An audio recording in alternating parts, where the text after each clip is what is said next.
오늘은 레위기 4장 속죄제에 대해 알아보도록 하겠습니다. 지금까지 우리는 세 가지 종류의 제사 제도를 공부했습니다. 번제, 소제, 화목제에 대한 내용을 다뤘고 오늘은 네 번째 속죄제에 대해서 공부하도록 하겠습니다.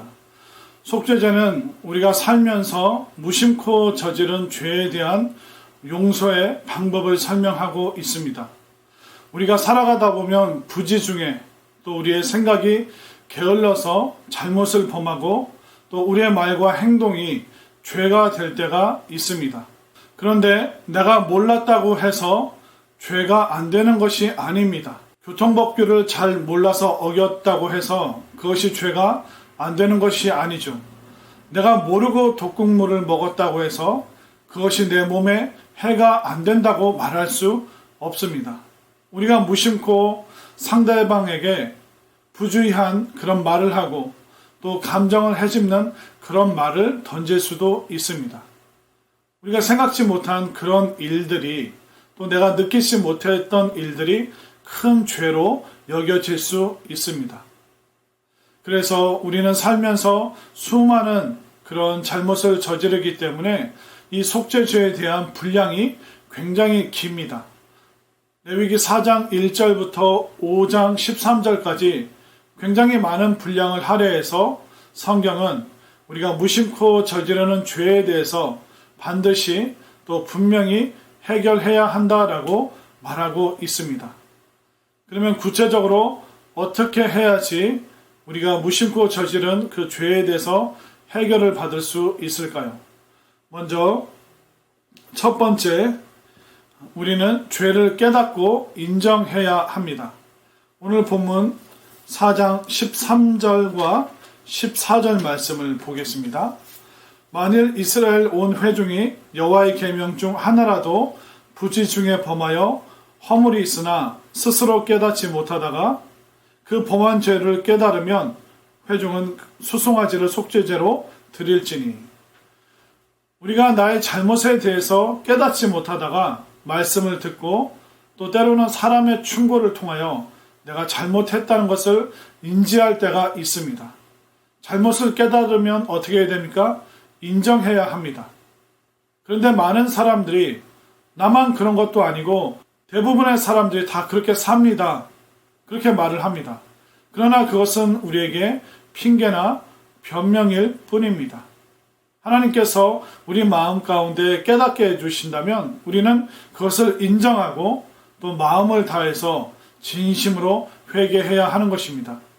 제사 행위가 있다고 해서 해결되는 것이 아니라 그 제사 행위에 마음의 회개가 함께 가야 하는 것입니다.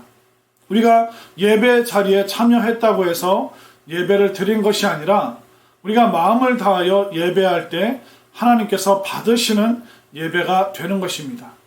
우리가 삶 속에 부지 중에 또 무의식 중에 또 깨닫지 못하는 중에 많은 잘못을 범할 수 있지만 그것을 깨달았을 때 인정하고 또 마음을 다한 회개가 있을 때 우리 죄의 문제가 해결된다는 것을 분명히 깨달으시길 바랍니다.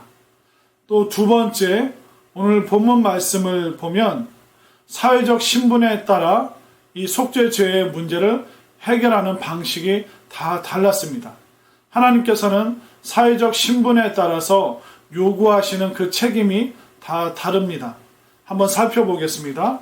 먼저 제사장이 범죄했을 경우에 4장 3절 말씀입니다.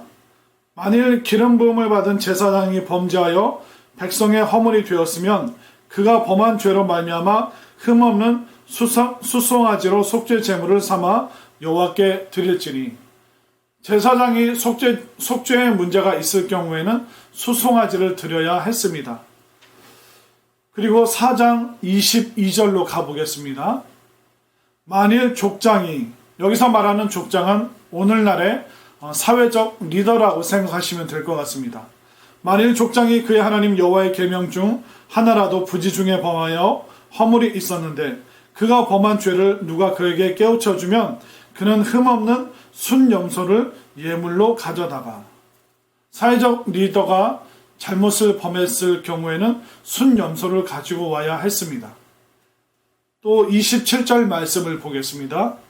만일 평민의 한 사람이 여호와의 계명 중 하나라도 부지 중에 범하여 허물이 있었는데 그가 범한 죄를 누가 그에게 깨우쳐 주면 그는 흠없는 암염소를 끌고 와서, 평민이 죄를 범했을 경우에는 암염소를 끌고 오도록 했습니다.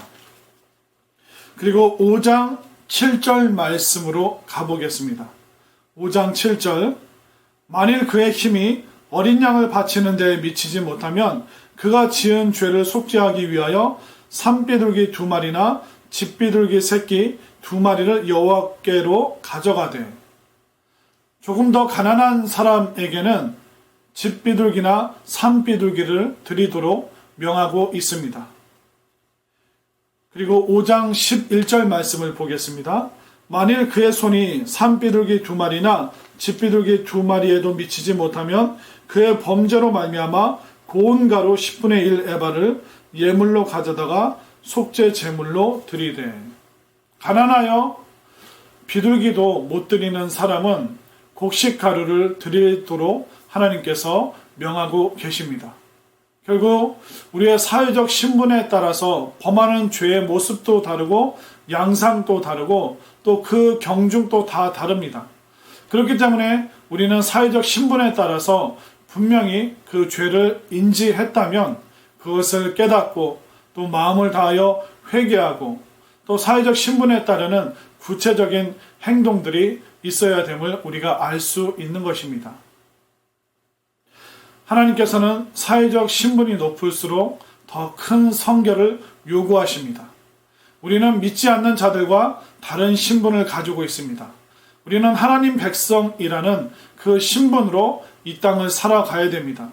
때로는 그것이 무거운 책임이 되고 또 부담이 될 수도 있지만 우리가 구원받은 백성으로서 하나님께서 우리를 부르셨고 또 우리는 그 신분에 맞는 그 성결의 삶을 살아야 되는 것입니다. 여러분들은 지금 오늘날 어떤 일상을 살아가고 있습니까? 우리가 육신을 갖고 있는 한 무심코 또 부지 중에 또 때로는 우리가 생각이 게을러서 많은 실수와 잘못을 할 수 있습니다. 그러나 이것을 대수롭지 않게 그냥 넘어가는 것이 아니라 우리가 사회적 신분에 따라 또 우리가 신앙인이라는 분명한 이 신분을 따라서 하나님 앞에 또 사람들 앞에 성결하게 거룩하게 살아가야 될 줄로 믿습니다. 그래서 우리는 죄가 깨달아진다면 말씀을 통해서 또 누군가의 훈계를 통하여 그 죄가 깨달아진다면 우리는 인정해야 합니다. 또 인정하고 우리는 마음을 다한 회개가 있어야 됩니다. 그리고 우리는 사회적 신분에 따라 우리는 제물을 드리고 또 예물을 드려서 우리의 죄의 문제를 분명히 해결해야 되는 것입니다. 오늘도 여러분들 거룩하게 성결한 삶을 살아가시고 또 무심코 죄를 범했을지라도 그냥 넘어가지 마시고 하나님과 사람 앞에 회개함으로 분명히 죄의 문제를 해결함 받는 우리 모두가 될 수 있기를 소망합니다. 그러면 다음 시간에 뵙도록 하겠습니다. 감사합니다.